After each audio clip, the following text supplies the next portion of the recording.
This is an interview with Trevor Hutton on the 22nd of September 2011. The interview is for the Christchurch Flute Society. The interviewer is Michelle Bradley. The interview is being recorded at 40A Hounslow Street in Trevor's study in his home. The recording equipment is a Fostex FR2LE digital recorder and clip-on microphones. This is recording session 1.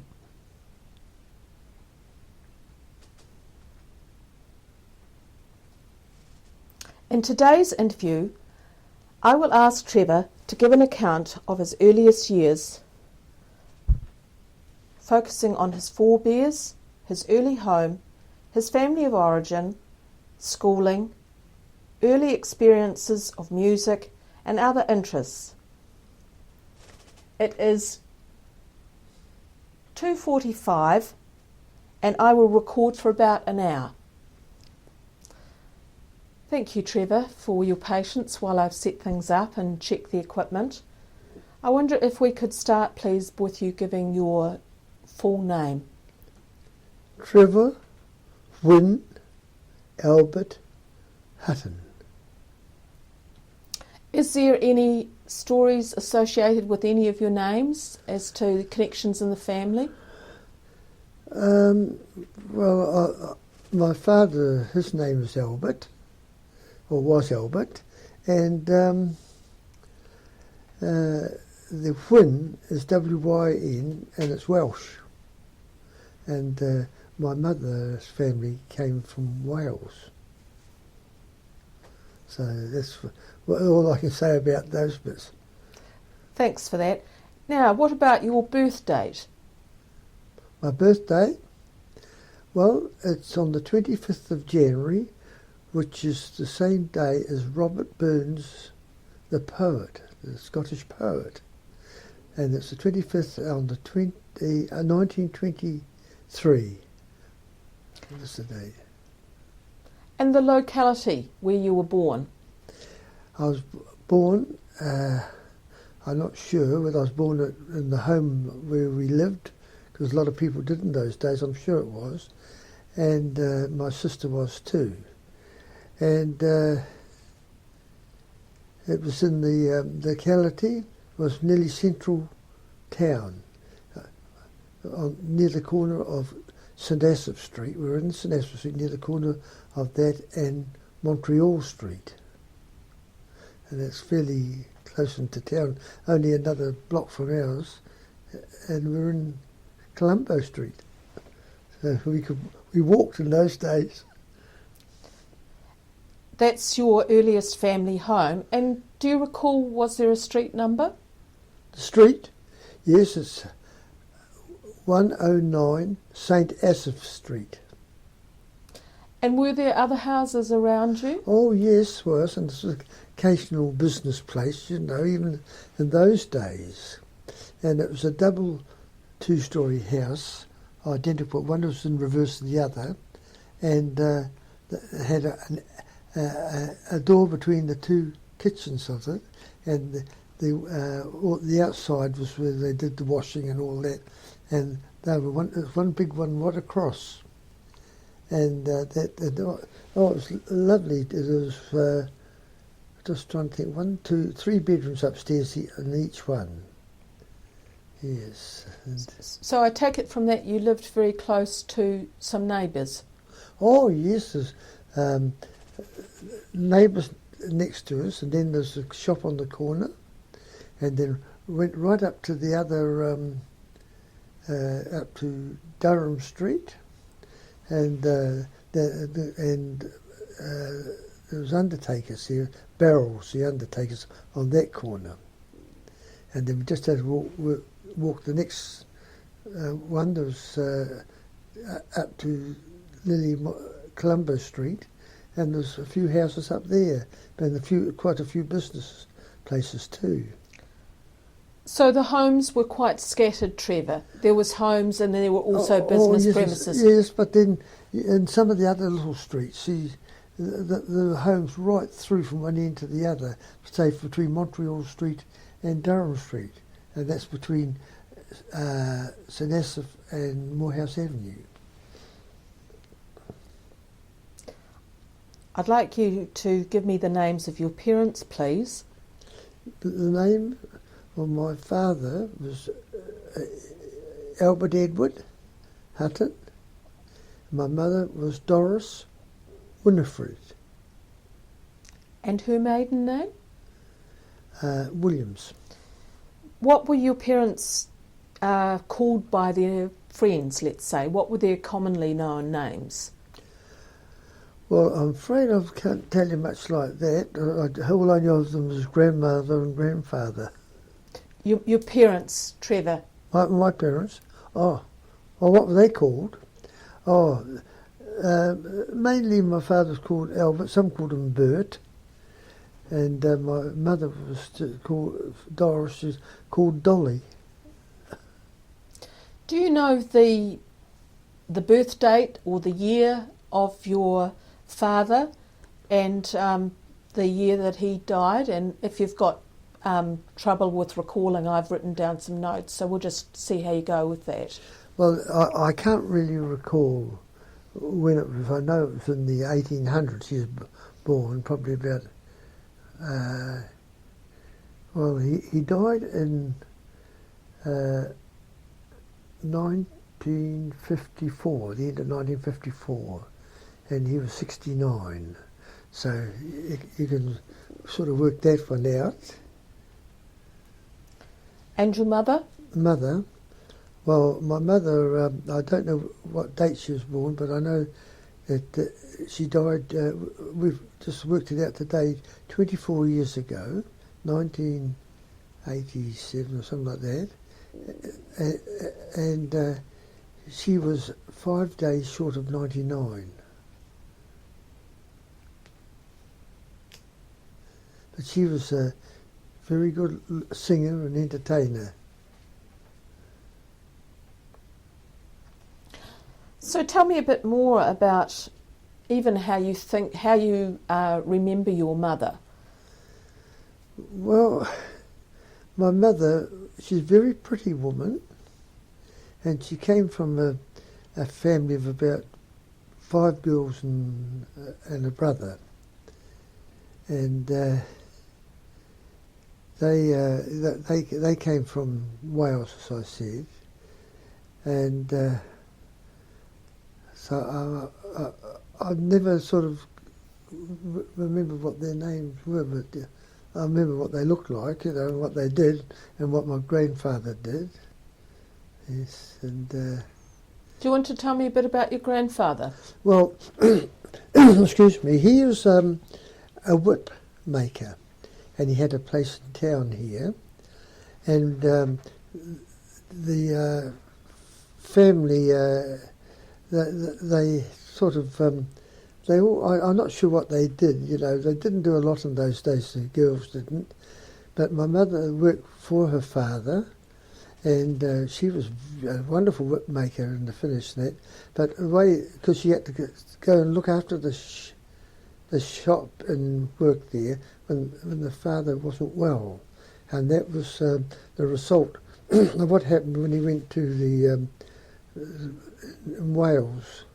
He went to this high school, and the teachers wore those mortarboard things, and excuse me, and he was out in the playground there, and the wind blew the teacher's mortarboard off, and it sort of rolled around like that, and he ran after it and caught it, or picked it up, and the teacher said, "Well done, Williams," like that, and put him on his shoulders, and he fell off and hit his head on the ground, on the concrete, and that's what affected him for the rest of his life, and that's why my mother, what am I getting mixed up with? My mother was working for him. He needed that support. Well, it did, so that he could have time off, because he was in hospital a lot of times and that, and But she was really recognised as a good whip maker, and when an American crowd came out here, a circus crowd, there was one a chappie there. They used to have whips in there, you know, and he got her to make a whip for him that was 30 foot long, and the widest part was as thick as her arm, and he said it was the finest whip he'd ever had his hands on. And I presume the material she was using was leather? All leather, yes. And did you know your grandfather? No, I didn't know him. If I did, I can't remember. But I think he died before I was born. But I remember the grandmother. Did you have any whips in the house? Yes, I don't think I've got anything here now. Oh, I might have one, but I gave one to my son in Canada and one to my other son here. Yes. I asked you a bit about how you remember your mother. Do you think of her as having a particular character? Well, not really, but she sung in the Royal Musical Society for years, and then in the finish she was a bit too old for it. She was getting there, and I think she stopped in her last, about the end of her 80s. She stopped singing it. So she had a long interest in singing. Yes, and also she played the flute, and it was her flute that I got given to me when I was learning the flute. So in her later years, she was in the Music Society. Did she do any entertaining outside of the home when you were growing up? Like just on her own, as a singer? I can't remember much. If we went to an evening or a party or something like that, she'd sing with a pianist. Her brother was a very good pianist, and I could tell you a wee bit about him. And he and my mother, they used to go all over the place singing, him playing the piano and her singing, even over to the west coast. They go over by coach in those days, and she'd, it was very, very entertaining, singing some of the well-known songs of the day. And that's a long while ago. And my uncle, he became a wonderful photographer, and he was the first photographer to fly over the Southern Alps, taking photographs. And he used to do his own colouring of them, and he used to take photos of Maoris and all that in those days with their straw dresses and all that, and he'd colour them and all that sort of thing. Oh, he was wonderful. And he took photos of me and the family a lot too, like that one up there. Oh, this lovely photograph of you that we're going to talk about a bit later on. Yeah, yes, and that's he coloured that too. What was your uncle's name? Havelock Williams. And that's spelled H-A-V... H-A-V-E, I think, L-O-C-K, Havelock. And was he younger or older than your mother? Older. Mm. These accounts of your mother and her brother travelling and entertaining, was that something that you were told about, or did they continue to do that? I never heard them. That was in their younger days. And he, in his life, he had a wonderful studio in Timaru for years. And then he, after his marriage broke up, he went up to the North Island, and when the war was on, he went into the Air Force as a photographer in those days. And was that the First World War or the Second World War, do you think? The First World War, he went. Thank you. Oh, wait a minute, I've got that wrong. The Second World War, it must be. Yes, that's right. That was 1940. That's right. He was in there, and to the finish, and he married a young girl in the Air Force, and had a family with them. Do you have a sense of about what age your mother was when you would have been born?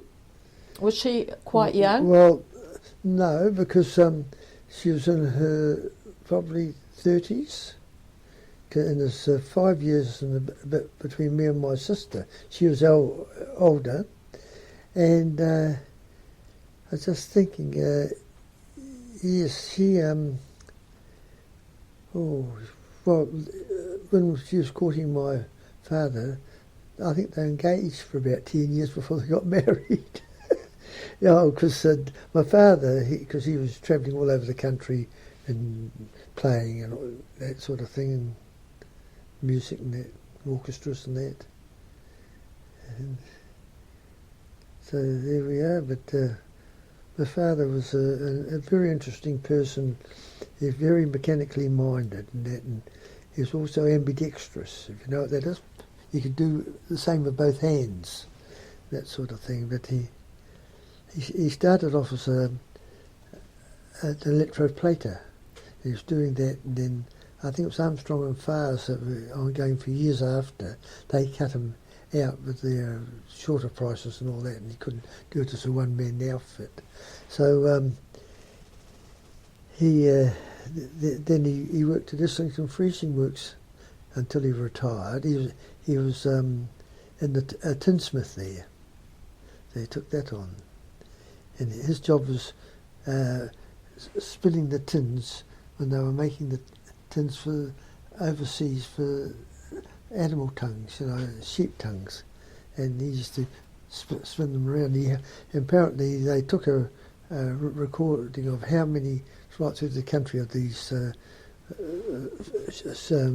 shops, and that and places, and he held the record for years for the number he could do in a day. Did your father continue to entertain when you were growing up? You said that he travelled around as musician. Well, when I grew up, because that's when he was quite a bit older than me, and he was 69 when he died, and as I said before, and that sort of thing. But I'm just trying to think. Let's take off. Just need to watch that microphone there, Trevor. When you just watch that microphone when you're bringing your arm up. Oh, okay. I was just trying to work out how old I would be when he. I was 31 when he died. That was right. So. And that was in 1954, when he was 69. 31 from 69, what does that give us?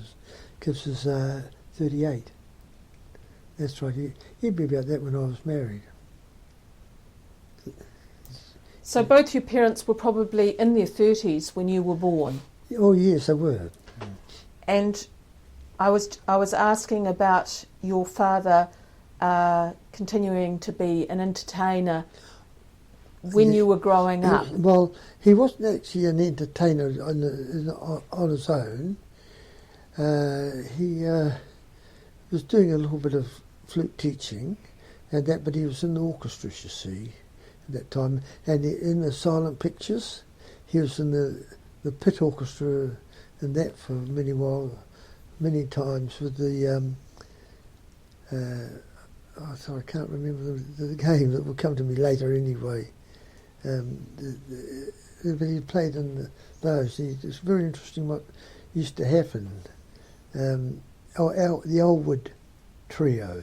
There's Harry Elwood was a violinist, but his daughter played the piano and something else, and they had Dad playing the flute in the pit orchestra. It's only small. and he was saying, as I may as well tell you this, that he had a dog, a little terrier, and one night he had it there, and they went out of the picture theatre, and then they went in, and he took the dog, and he said, "You should have seen the rats running out." They come in to get papers, lolly stuff, and all that was dropped.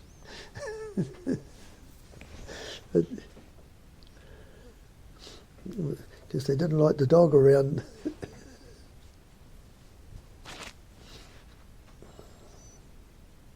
Now, you told me that your father had many talents. Have we talked a bit about some of those talents? Are there more that you'd like to share with me? Well, when I say that, it wasn't a thing that he couldn't really touch and do, you know, like with it building or cabinet making. He wasn't a cabinet maker. That was his work. This was his work. So these cabinets here in the room, are they made of oak? Oak, solid oak, yes. And where do you think those aptitudes had a chance to develop? Well, I just don't know. I'm a rather bit like that myself, you know, the things I can do. But I think it's passed on, yeah. Now, what about your paternal grandparents? Can you tell me something about your father's parents? Well, as I say, I can't tell you very much about those, but I can tell you about my father's, yes. I can tell you about my mother's. I couldn't know very much about them, but all I knew is that they come from where they did. And but my father, well, I'm trying to work this out now. Oh yes, my grandmother, she was a Mary Cheney, you know, the Cheney's Corner outfit. But and that, as far as I can connect with this, that they came out here. Her father and the family, and her grandfather, and her grandfather was in charge of the workmen on the Church of England there. And when they were forming this city, that's like a Christchurch city, they sent him out here to start the cathedral in the square. But they've been here about 21 years before they got it going, because they never had the money, you see, and that. And but a lot of places around, little buildings, like even over on the Littleton, when they pulled them down, they found bottles in the wall, built by William S. Cheney and Son, that sort of thing. And that my father, or my grandfather, he came from England. He was out here with his mother, and he was about 19 when he arrived in Christchurch, and she was still a Miss Cheney. And she left him here and went back to home. She had him in Australia for about 2 years before he came here. And that's what all I know. But all I do know is that he could speak Latin better than I can speak English. And when I looked in the English map, there's 19 places with Hutton on it, and they're nearly all castles. But he was very well educated in that. So I'm picking that's where he's one of those, you know, though he never liked to talk of the family much. So just to clarify that, your grandfather, Yeah. who was Hutton, Yeah. he married a Cheney. Yeah. And did you have a chance to? Did you ever know your grandfather or your grandmother? Oh yes, I knew them, you know, but I never knew any Huttons come out here again, or like that. She just was travelling away from home. I said to get rid of them, I suppose. The further, the better. The son, no, my grandfather, and that I suppose it's. I'm not quite following that. I'm not quite following that, Trevor. Well, she left him here. She dumped him here, more or less. I know that. Who did? His mother. my grandfather's mother, and she was a Miss Cheney. Oh, she was a Miss Cheney. Well, where does the Hutton name come from? Oh, wait a minute. Yeah. Well, wait a minute. No, that's my grandmother. That my grandfather Hutton married. She was a Miss Cheney. See? She was Mary Cheney, and my grandfather, I forget what his name was, but he married Mary Cheney, and that's where the two came together there. The Hutton and the Cheney. Yeah, because he, when he was young, he took up sewing men's clothes, and I can still remember him sitting in the middle of the table with his legs crossed and sewing up clothes. He worked for a place called Graham Wilson and Smelly's, I think it was called in those days. So, and he was did that for quite a while. And So that was your grandfather was a tailor. Taylor. And then did your father have brothers and sisters that you knew? Yes, my father had one sister. I'm trying to think of the brothers. At least, is it 4 brothers? I think there's 5 boys and 1 girl. Yes. And what about the music that was part of that family's life? Well, I just don't know much about that side of it, you know, but I know my father, he took up the flute when he was about 19. And Now, did your father play other instruments other than the flute? not that I know of, you know, he never spoke of it, or I never saw any there, but because the flutes in those days were pretty old, and old type, you know, old-fashioned. Now, you mentioned that you had a sister, Trevor. Yes. Would you tell me her name? You said she was a bit older than you. Cicely Doris, and she married a Williams. Went back that way. And my brother-in-law, they came from Durham in England. And she, when she worked, her second job, the first one she worked for people that make hats, what do you call them? Milliner. Milliner, yes. And then she went down to Kennett's, the jewellers. Have you heard of them? Yeah. And she got a job there. That's where she met her husband, to be, and that sort of thing. And Now, you said that she was a bit older than you. yes. What was the difference in ages between you? 5 years and 4 months, I think it was. Or 3 months, might be. Divorce years. Just a couple more questions about you starting schooling, and then we'll focus more on your own experiences. Yes. Do you recall, or do you know what age you started school and when you started school? Yes, I started school when I was 5 at West Christchurch School, and that's by Hagley Park. And in those days you went right from the premise right through high school. And I think Mr. DeBerry was the headmaster at the time, and he had the early ones taken out and started the intermediate, which was equivalent to Standard 5, and he kept the high school. And they, what was it? I was trying to. That's right.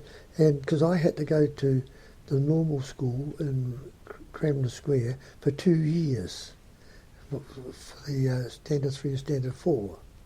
Then I went back to West Christchurch to go into the that one there, and it was Standard 5, Standard 6, and then on to high school. I did 3 years at high school, and decided I want to go out and work because all my friends did. So, and I strange enough, I got a job with a locksmith, because the chappie in charge of the teaching woodwork and metalwork, his brother was a locksmith, and he got me a job, and I worked there. Because this isn't being recorded, is it? It's being recorded, but it's not what's going to be all in, is it? And why is that? Well, I could tell you a funny story. He had a ring with a whole lot of keys round it. And I was only there about 6 months. And he said, look, he said, there's two ladies live on the corner of, I think it might have been Salisbury Street and Clumber Street. And he says they can't open their wardrobe. And would I go down there? And this was in the middle of the day. And there they were in their night dresses. And you can guess what they were. But because he knew he wouldn't go down there, so he sent me down, a boy of 15. So I'm guessing it was a brothel. Well, it was, you see, and because I've got the key and turned it off and took off. Well, I imagine that was quite an experience. It is. I looked at him, I said, did you know about them? He said, yes. And it's like that. I'll go this way. Yes, I'm sorry about having to remind you about that microphone. Oh, well, yes, well, the boss often has to get one over, doesn't he? Yeah, and then I left, then Mr. Kennett, because we knew them well, and he learnt the flute off my father in the early days, and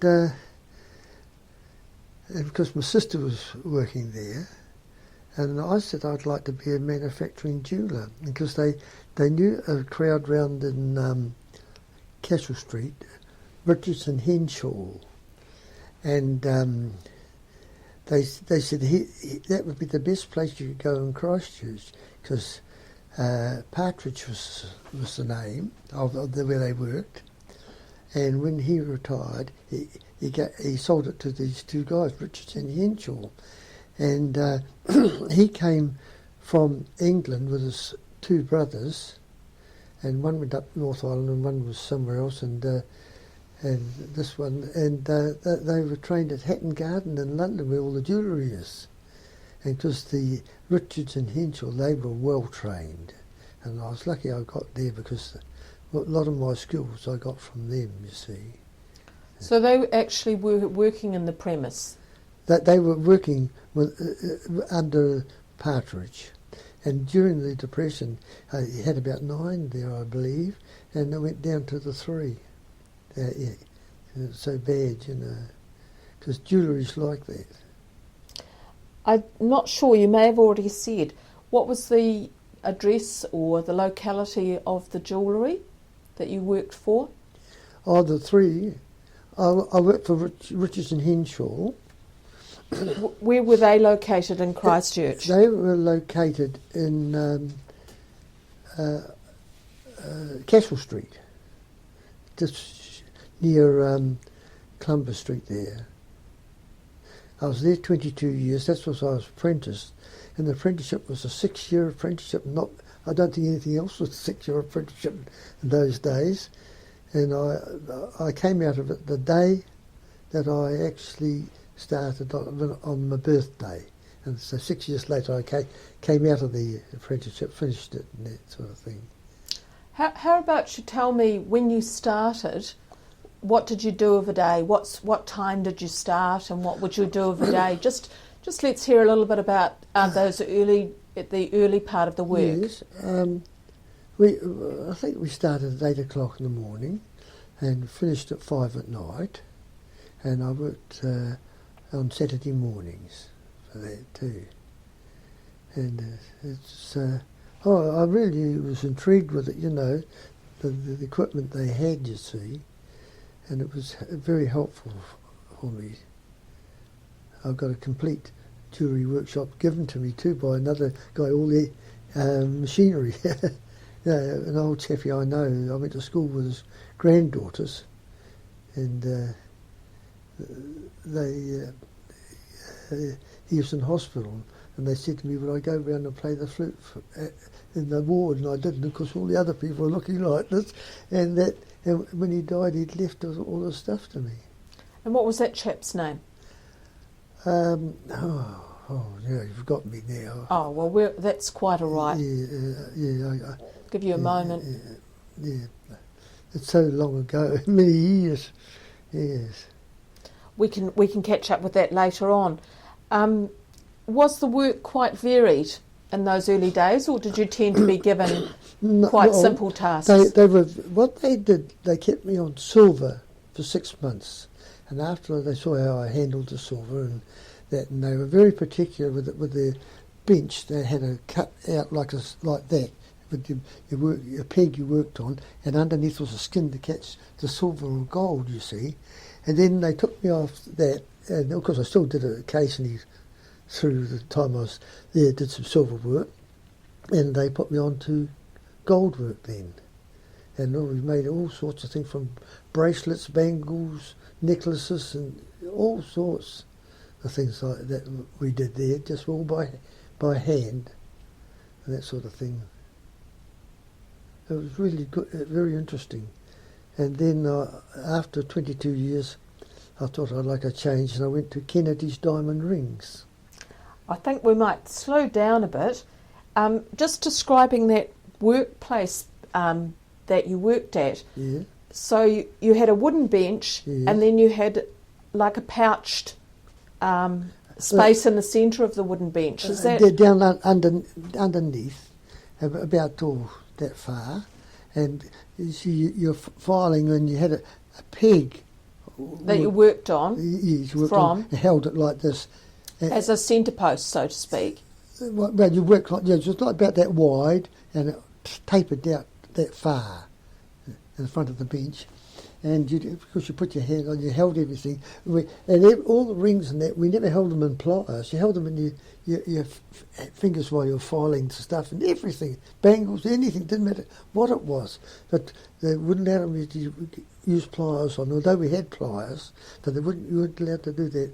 So that made me very strong with the fingers, that sort of thing. As Hazel would say, I want this jar top undone, Trevor.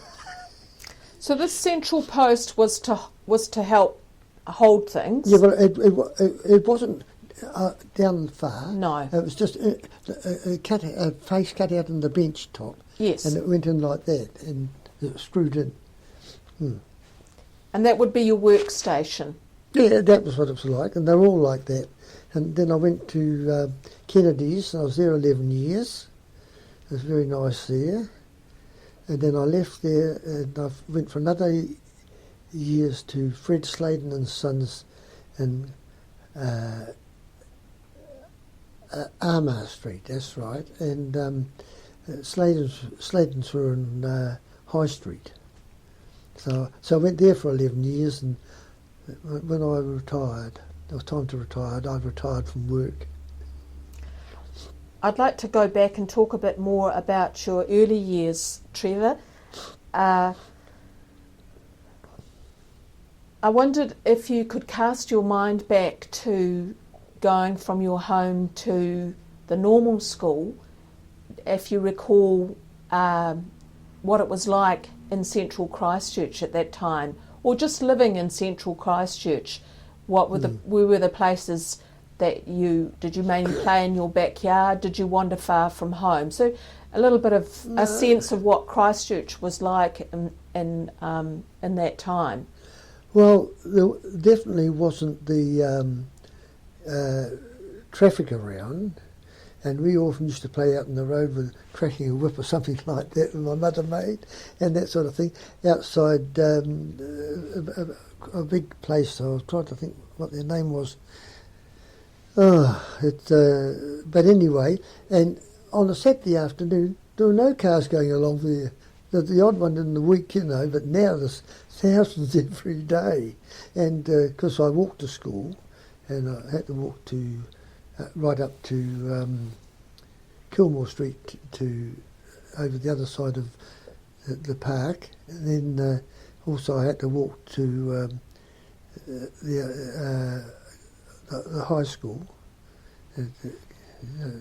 And that was quite a walk to the Hagley Park from where we were up by St Asaph Street in Montreal. You'd go through the park to get to school? No, only the one up, what they call the one up by the normal school, Brad something. Anyway, I just walked across. But the road went round each side, round like. Oh, you mean the square there? Across the square. Yeah. Across Cranmer Square. Cranmer Square, that's it, yes. Yeah, that's right. Well, I walked across there, that's the only bit I walked. But we used to use Hagley Park for our rugby and our cricket and all that sort of thing. And you played that of a weekend or as part of your schooling? Oh, after school, part of the schooling we did I was on the cricket team and I was in the rugby, played in those days. Did your parents have a car? Yes, they did. Dad started off with a Harley Davidson motorbike and then he bought an old car called a Dort, D-O-R-T, an American car, and we used to go up to Kaikoura every holiday and to a place by the Kautra River, and you could camp there, you know, and then we went quite a few other places too, you know, those days. Went over to the West Coast and that sort of thing. But and then he got another one and got another one and got a few. I think he had about, before he died, he had 1, 2, 3, 4, maybe 5 cars and that sort of thing. And I ended up with his car. And they gave that to me after Dad died.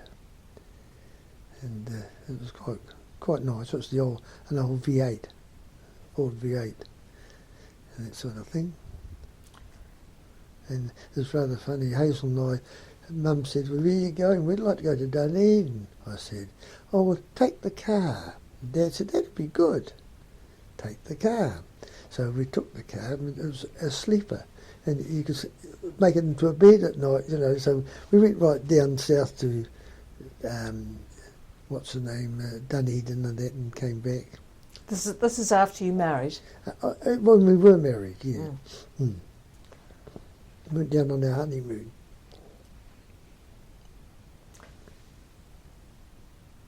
Do you have recollections of any friends from those very early years, from your primary school years and your high school, that you'd like to make mention of? Yes, well, there's one chappie called Donald Garth. He's still alive. He was 9 months older than me, and we still keep in touch. We always have. He was my main friend, and that we played together and everything like that. And he was my best man. No, sorry, he wasn't. He was a groomsman in my wedding, and the chappie, when we shifted it from out of that old house, which was a terrible thing that happened, we had to get out of it, and nothing wrong with the house. But when we went into Strickland Street, a chappie there, a young fellow, he was my friend. He was my groomsman. I still keep in touch with him too, but it's very good that they're still around. But when the house we were in, I told you it's a double 2-story, and we had a wood yard, and all that, that sold timber and all timber yard, McCulley's. And he came one day, he said, "Oh, you people have to leave by a certain date." My grandfather, he thought it was just for life, the place. And he said, "Oh, I bought it, you see." So we shifted out and took the grandparents away with us, and my grandfather died 6 months later. He had a broken heart. He never got over it, and that sort of thing. So were the family tenanting the house? No, I don't. I wouldn't know in those days. I don't think so, because my grandfather thought the house was his. Oh, so there was some confusion about the ownership that Yes, you don't... but anyway, some years later, my cousin Frank Hutton he told me, he said, I forget where the place was, he said, this woman came up and said she used to be the secretary at McCulley's and do all the work, and she said, when she knew his name was Hutton, you see, she said, you in relation to the Huttons used to live in St. F Street? She said, yes. Oh, she said, that was terrible. He worked a swifty with his solicitor and all that to get that place, because he wanted it, and he pulled it down and put a kiln up on it. Oh, so this timber merchant wanted to include the property into his yard. Yeah, I think that's why grandfather Hutton died. And what sort of age were you when the family shifted to Strickland Street? Shifted to Strickland Street, I was trying to work now. About. I'm trying to think. Be about 12 or 13, something like that.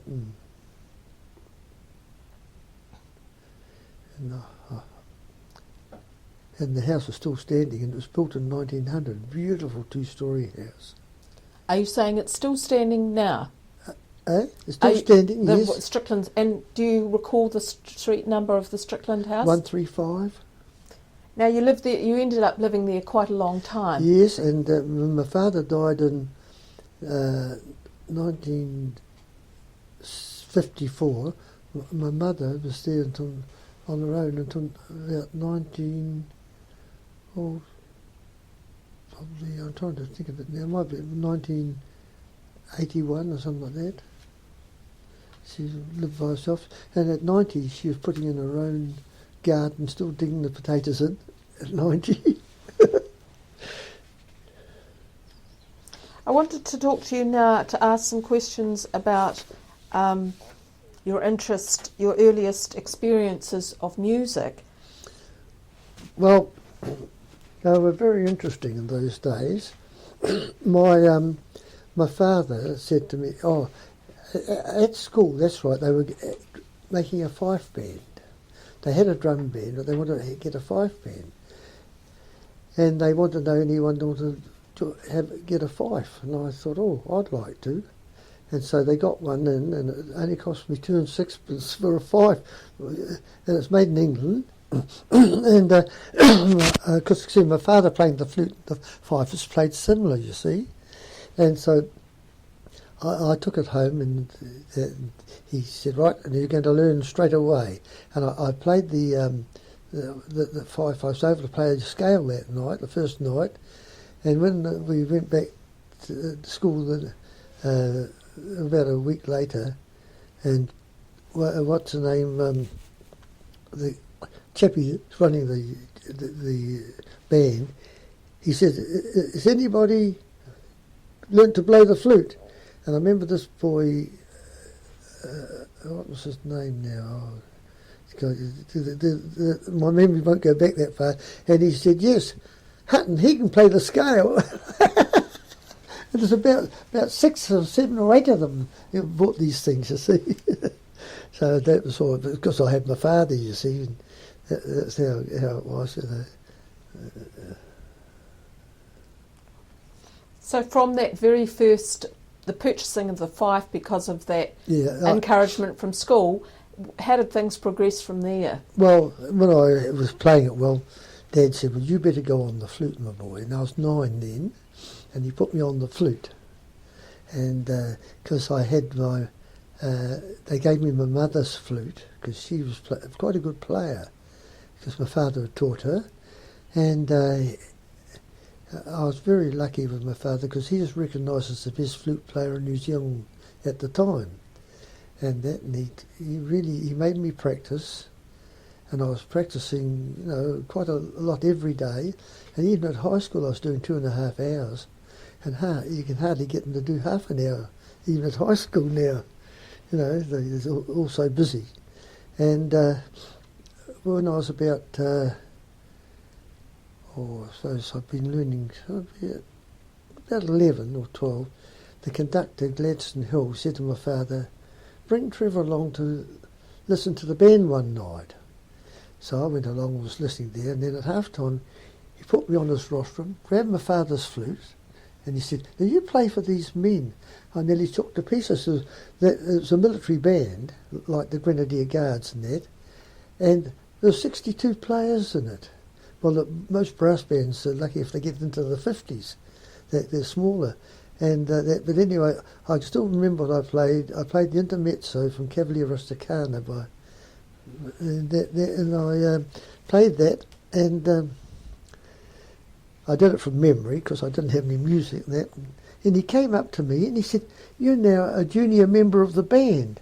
And I think the next youngest was about 19. But anyway, it was a lovely time because they used to go over to the West Coast, Greymouth, about twice a year. And we'd take the train over, and then we'd go there. In the Saturday we'd go to the Domain or something like that. It wasn't. They'd play there, and then they'd march there, and they'd put me in the front of the band. No, and I didn't have one of those big poles or anything like that. And I was trying to step the same as, and I still remember the bass player coming out. And he said, he got to me, he said, don't walk like that. He said, just take little steps, you know, because you're too small. Anyway, I was lucky in the concerts there. My sister was a lovely pianist, and she used to accompany me. And it was on all the concerts the band ever put on, even in the Civic Theatre here, they did a lot too. And they'd have me playing, and my sister accompany me for an item. And then we'd go down to Timaru. We'd been down to Dunedin. We used to do that every year too. So it was quite entertaining, that, you know. It was amazing. And then that carried on for a while. And then I wondered if you could tell me a bit. Just watch that microphone with your arm. Oh, yeah. That's Okay. Right. Are you right? Are you feeling comfortable? Am I feeling? Yeah, you're fine? Yeah, I'm great. Can you recall how your father went about teaching you?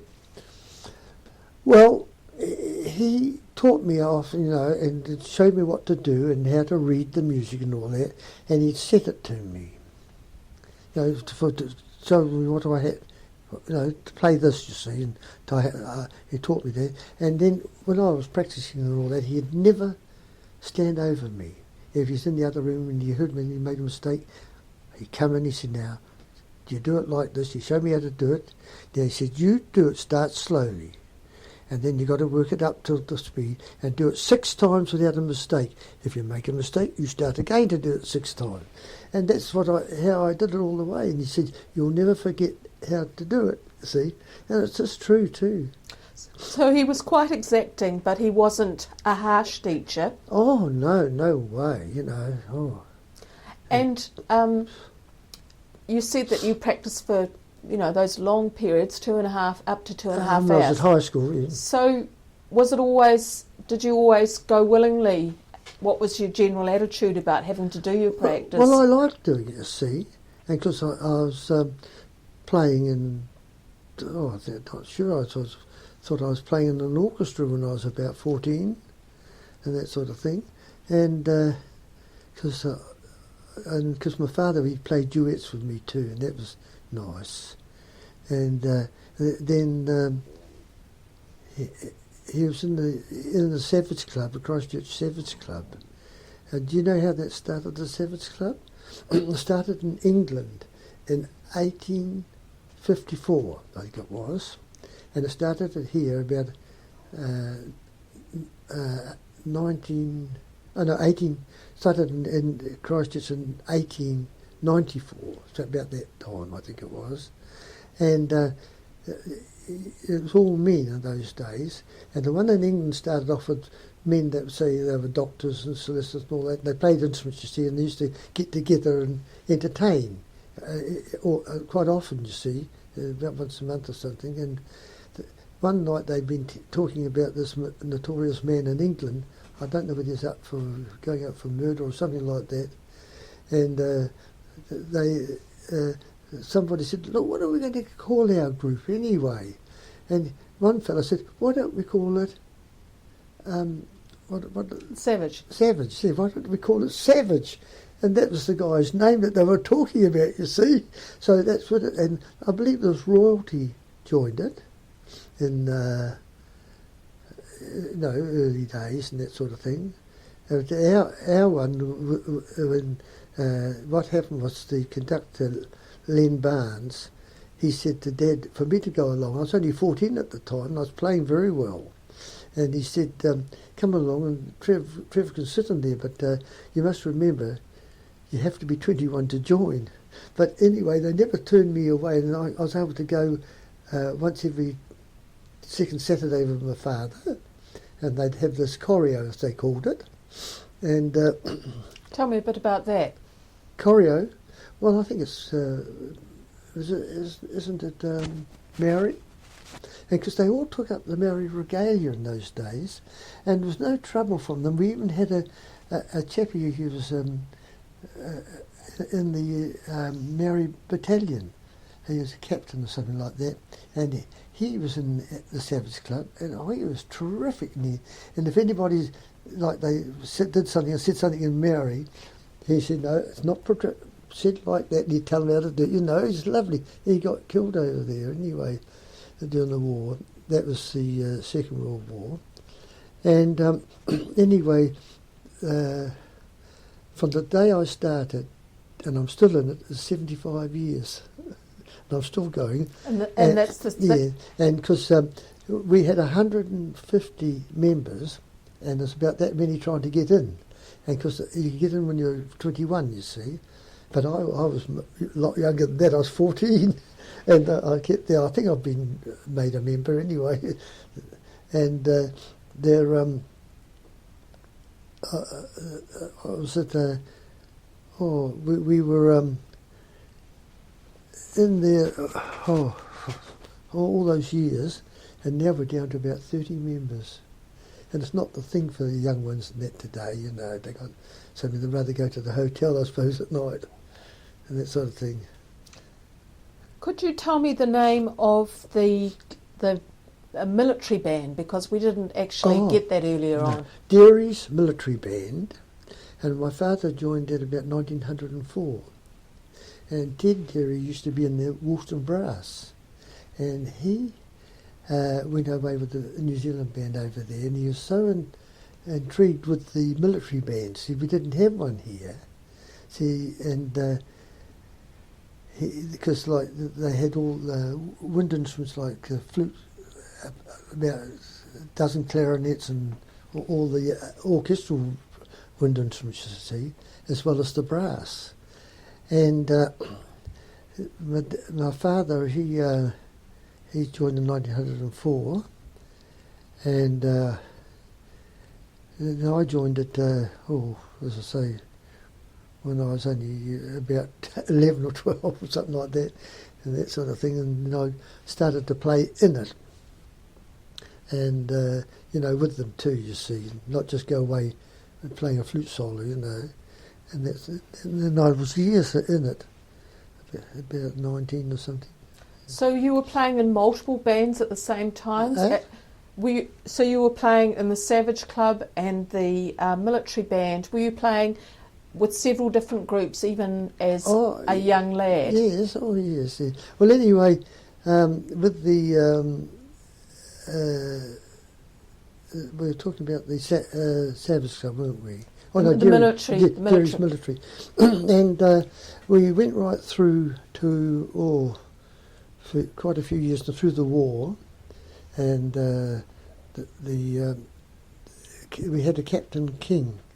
He had us. He was a very good trombone player in his days, and he belonged to a brass band. And he was great, and he had two daughters. That's right, and they were really good pianists.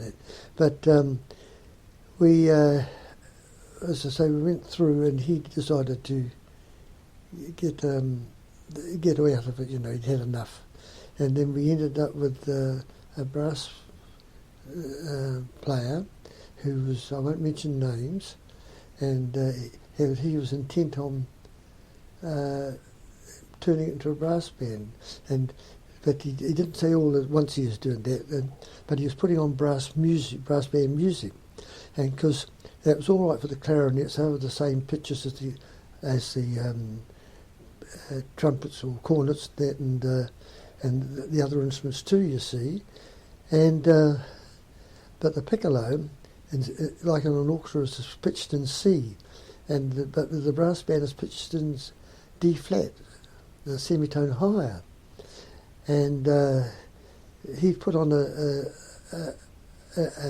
E flat cornet part for me to play, and I'd have to transpose it and read it off that and put it up, and then he might put a B flat on, enough to go down a minor third or up a major second for an E flat, you see.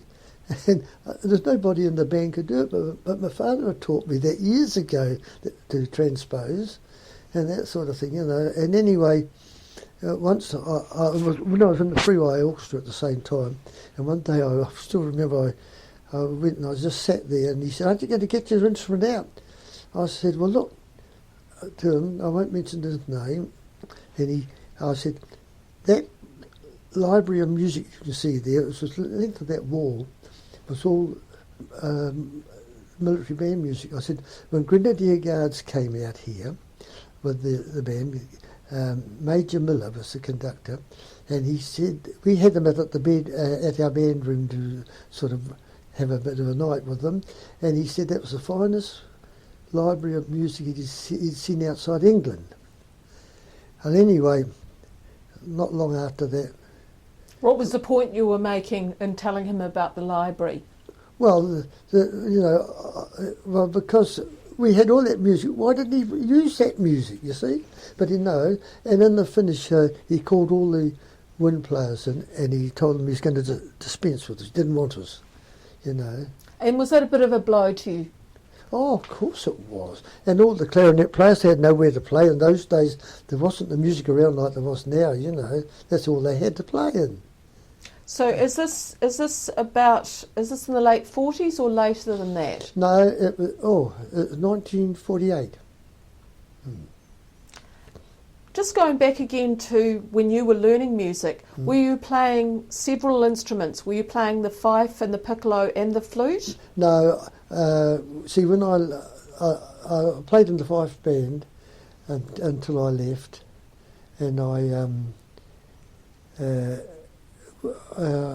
think I might have given it up. I think I did give it up. That's right, when I went into high school part. That's right, and then what else? Then did I? What was you wanting there? Were you playing the piccolo and the flute? Oh, I was playing the piccolo in the band, and then I joined the Savage Club while I was still at school. So I was 14, I went through till I was 16, or nearly 16, and that.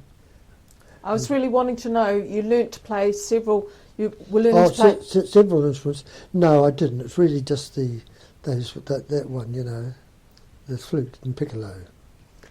And what about styles of music when your father was teaching you? Did he teach you different styles of music, or was it predominantly classical music? Well, it wasn't in those days dominantly classical. You know, I wasn't doing any jazzy stuff or anything like that. Not in that age, I wasn't, you know. What about popular tunes? Oh, well, there were popular tunes, you know, in books, you know, that you could use, you know. I had a few of those. And I've got that much music now, I don't know what I'm going to do with it. That's full. There's a case twice as big as this in there, like a one. Shelves up in the garage with boxes and boxes, and under the bench of music. I'll have to get rid of it somehow. I'd like to finish shortly, Trevor. Yes.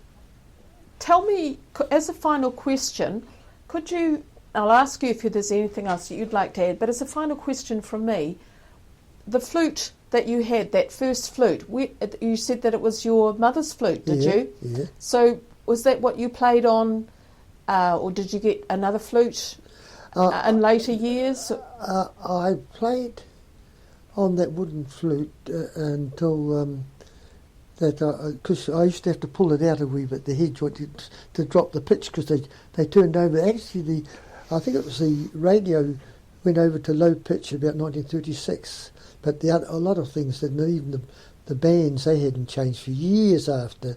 And then my parents bought me a riddle cart flute from London. It came out from here to here, and they bought it for me and gave it to me. That was very good, you see, because I was playing in the 3YA orchestra then. I think I was about 19 when I joined that. I was in that for about 19 years. It was a long time. So tell me a little bit about the riddle cart. So that's a silver flute? No, it was what they called new metal that they were using. It had the silver keys on it and silver mouthpiece and that. And it was a special metal called new metal. I think we'll make a finish there for today. Yeah. Was there anything else that you could that came to mind that you wanted to talk about to finish up today? Well, not really, not a lot, you know. I'd probably remember something, tell you later, you can put it on anyway. Yes, it's... it was very interesting, the things that I did, you know, like people would ask me to play at a birthday party or something like that, you know, and I'd do that sort of thing and that. And I think I was still at school. So my father, he had some quartet music.